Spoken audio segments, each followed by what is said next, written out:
before the fact checkers lose their minds, I'm not saying every Democrat is a communist.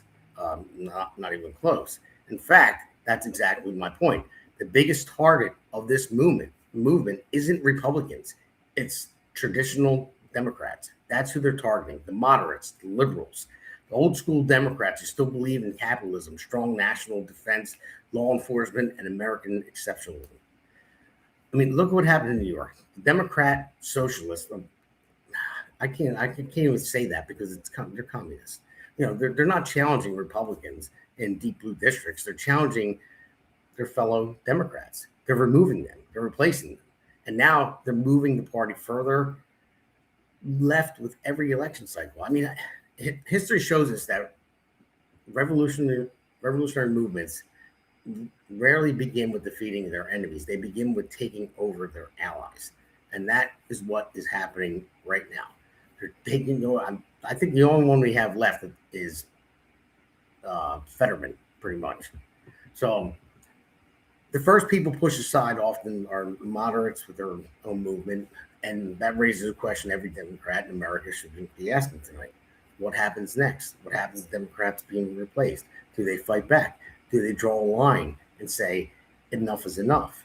Or do they fall in line, which I'm pretty sure they're going to, like Hakeem Jeffries and Chuck Schumer, you're going to see, we'll play some videos later, you know, to keep their committee assignments, their endorsements, and their political careers.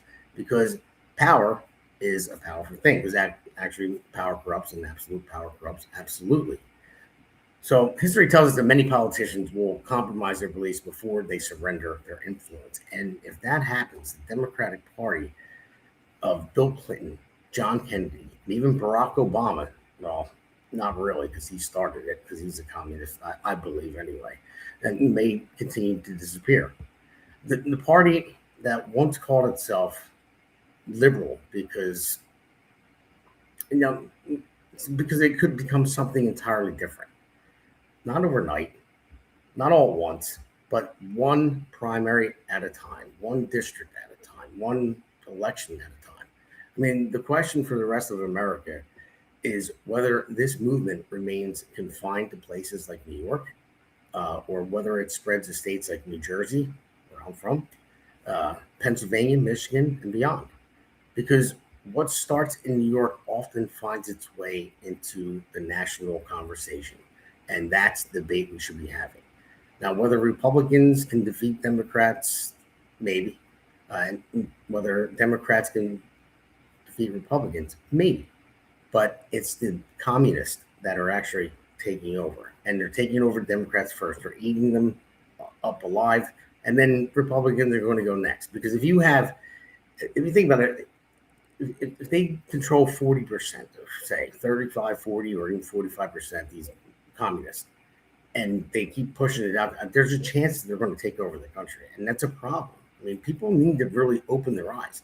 This is a serious, serious problem. When I saw this happen, the Mamdani-backed candidates that all won, it scared the ever-living shit out of me. So I'm going to go into our first segment, bring on our guest. And so I just wanted to let everyone know I might be a little bit of cursing here and there. I'm going to try to keep it down because I am scared as shit for the future of my children over this win and this movement that's going on. So let's bring on our first guest.